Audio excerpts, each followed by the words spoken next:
La gran lección a la humanidad misma es que nuestro Dios es el Señor soberano sobre toda la creación y nadie cae fuera de su voluntad.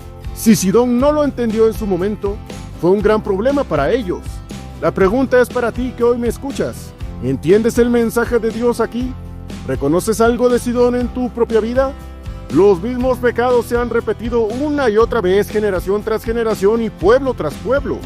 Puede que estemos muy lejos en tiempo y distancia de lo que aquí se está narrando. Aún con todo, es algo que nos es muy familiar, pues no somos tan diferentes. Y si Dios nos da una enseñanza así, es porque la necesitamos. Cuando Dios ejecutó su juicio, nadie levantó su cabeza para retarlo y decirle que su juicio no les hizo nada.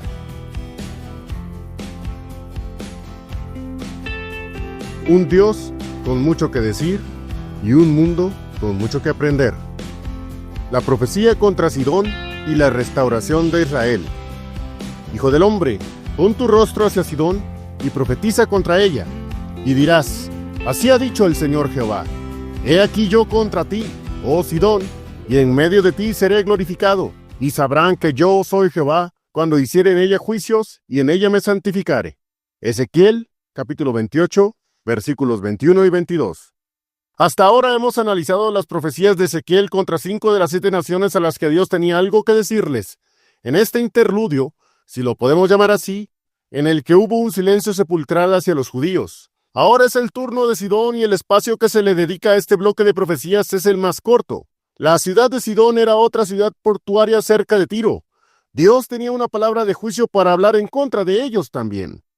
En los días de Ezequiel, Sidón no era una nación muy importante. En comparación con Tiro, su vecino 40 kilómetros al sur, Sidón era insignificante aunque alguna vez había tenido un poder formidable. Como quiera que sea, Dios le dedica unas palabras de destrucción, pues también esta nación se ensañó contra el pueblo de Dios. Vamos a leer los 5 versículos relacionados con ella. Ezequiel capítulo 28, versículos 20 al 24. Y fue a mí palabra de Jehová diciendo, Hijo del hombre, pon tu rostro hacia Sidón y profetiza contra ella. Y dirás, así ha dicho el Señor Jehová, he aquí yo contra ti, oh Sidón, y en medio de ti seré glorificado.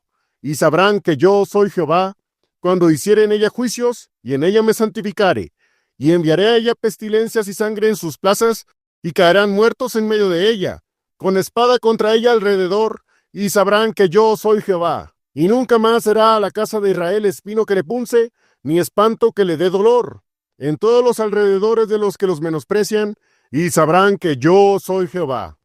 Prácticamente Sidón siempre se menciona junto con su vecina la nación de Tiro.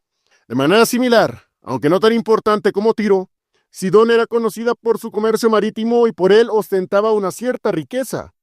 Sin meterme en muchos detalles de la ciudad, lo cual no es necesariamente lo que deseo hacer, esta nación no era muy diferente a los pueblos paganos alrededor, entregados a la idolatría y de los cuales el pueblo de Dios adoptó sus abominaciones para servirlas en vez de al gran Señor Jehová.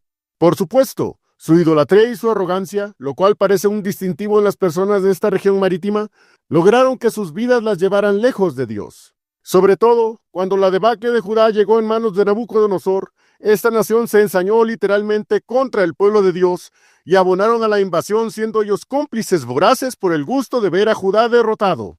Esta situación Dios la observó y la tiene muy presente. Por ello, en su profecía manda llamarlos y les dice, Ezequiel 28:21, Hijo del hombre, pon tu rostro hacia Sidón y profetiza contra ella.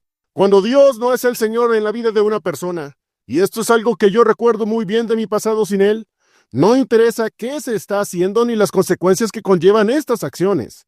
Pongamos un ejemplo. La mentira es tan común entre los seres humanos que aún entre los cristianos no parece considerarse tan grave. Pero yo leo algo muy diferente acerca de quién es mentiroso y de cierto debe ponernos a reflexionar cuando estamos envueltos en ella. Apocalipsis capítulo 21, versículo 8.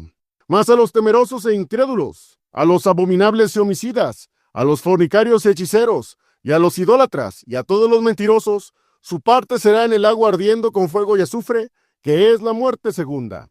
Y esto es solo uno de tantos ejemplos que podemos ver en la Biblia. Con todo esto podemos decir que va a ser muy doloroso enfrentar a Dios cara a cara sin que nos hayamos puesto a cuentas con Él.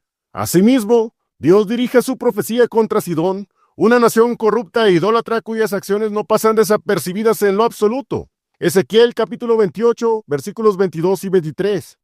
Y dirás, así ha dicho el Señor Jehová, he aquí, yo contra ti, oh Sidón, y en medio de ti seré glorificado, y sabrán que yo soy Jehová, cuando hiciere en ella juicios, y en ella me santificare, y enviaré a ella pestilencia y sangre en sus plazas, y caerán muertos en medio de ella, con espada contra ella alrededor, y sabrán que yo soy Jehová.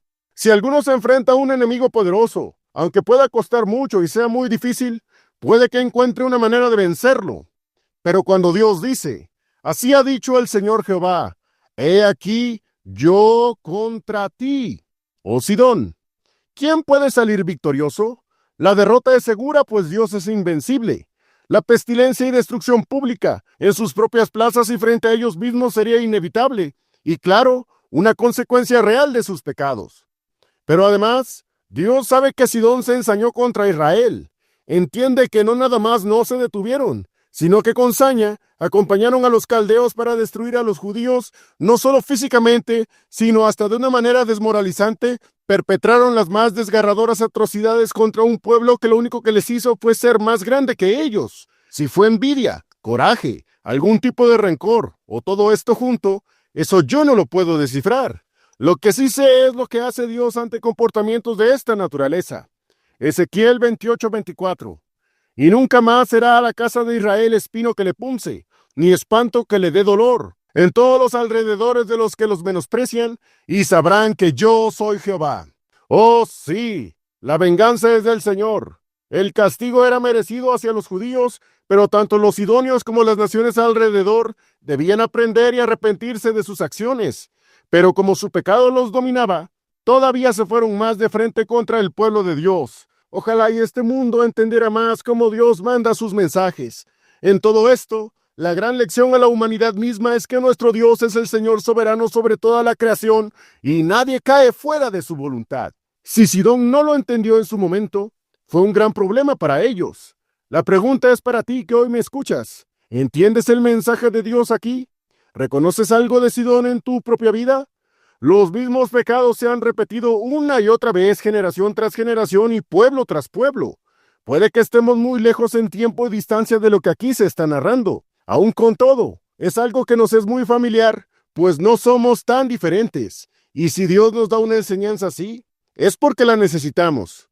Cuando Dios ejecutó su juicio, nadie levantó su cabeza para retarlo y decirle que su juicio no les hizo nada. Al contrario, Ezequiel 28:24. Y nunca más será a la casa de Israel espino que le punce, ni espanto que le dé dolor, en todos los alrededores de los que los menosprecian, y sabrán que yo soy Jehová. Aquí comienza una conexión muy interesante y que trae una luz de esperanza al pueblo de Dios a pesar de todo. No solo Sidón, sino todas las naciones alrededor podrían haber sido una espina que punce, una espina clavada que les hacía daño de muchas maneras, probablemente refiriéndose a su influencia idolátrica y sus ataques militares. Sin embargo, el juicio sobre Sidón serviría para vindicar, es decir, vengar a Israel y demostrar que Dios, a pesar de todo, sigue protegiendo a su pueblo. ¿Este es nuestro actuar? Como se los dijo Dios hace no mucho tiempo por medio del mismo profeta Ezequiel, en Ezequiel 16:59. Empero así ha dicho el Señor Jehová, ¿haré yo contigo como tú hiciste, que menospreciaste el juramento para invalidar el pacto? Oh, cómo es nuestro Señor. Dios actúa, sí, destruyendo para después construir como a Él mejor le parece. ¿Y qué quiere construir tras toda esta destrucción? Bueno, los siguientes pasajes muestran un giro de 180 grados hacia una esperanza y consolación que, aunque en este momento no son hablados directamente al pueblo de Dios, son un contundente mensaje a las naciones enemigas de Israel de que ellos no están solos. ¡Oh, qué bendición! Dios no abandona a su pueblo, y el día de hoy, aunque nosotros no somos israelitas de nacimiento, por Jesucristo somos injertados como su pueblo también. Gracias, Señor. Muchas gracias. Qué grande es Dios que muestra su cuidado y fidelidad a su pueblo, incluso en las circunstancias más difíciles. Pero veamos qué más tiene que decir nuestro Señor. Ezequiel 28, versículos 25 y 26. Así ha dicho el Señor Jehová. Cuando juntaré la casa de Israel de los pueblos entre los cuales están esparcidos, entonces me santificaré en ellos a los ojos de las gentes, y habitarán en su tierra, la cual di a mi siervo Jacob, y habitarán en ella seguros, y edificarán casas, y plantarán viñas, y habitarán confiadamente, cuando yo haré juicios en todos los que los despojan en sus alrededores, y sabrán que yo soy Jehová su Dios. Recordemos, hermanos, que en este preciso momento Dios no pronuncia palabra alguna de manera directa a su pueblo. Ellos están sufriendo consecuencias de su pecado y alejamiento, por cierto, siendo el castigo de Dios en la vara de su enojo. Sin embargo, es sobresaliente que está dejando evidencia de lo que sucederá en un futuro cuando todo esto acabe. ¿Pero qué significa eso de cuando todo esto acabe? Esto se empieza a poner mucho más interesante. Leamos nuevamente algo del versículo 25. Cuando juntaré la casa de Israel en los pueblos entre los cuales están esparcidos. ¿Habla acaso cuando terminaron los 70 años de cautiverio? Después de esos 70 años de exilio cautiverio, al pueblo judío se le permitió regresar a la tierra prometida. Solo unos 50,000 de ellos lo hicieron en los días de Esdras y Nehemías, y cuando lo hicieron, no regresaron a una tierra segura y protegida. Es decir, ni fueron todos, y evidencia histórica existe plenamente documentada de que hasta nuestros días la nación de Israel ha tenido de todo, menos una seguridad y una paz duradera. Se cumplieron las promesas de restauración de Israel ciertamente, pero nadie me dejará mentir que dicha restauración fue parcial, y una prueba más que contundente, históricamente hablando, fue la destrucción de Jerusalén en el año 70 después de Cristo, perpetrada por el mismo emperador Tito, de la que, otra vez a causa de sus pecados, y en esta ocasión por desestimar al mismo Señor Jesucristo, no se han podido recuperar plenamente incluso al día de hoy. Aun cuando se logró una conquista significativa en 1948, cuando Israel fue constituida nuevamente como nación. Ahora, todo judío en todo tiempo puede leer el último versículo de este capítulo que dice lo siguiente. Ezequiel 28:26. Y habitarán en ellas seguros, y edificarán casas, y plantarán viñas, y habitarán confiadamente.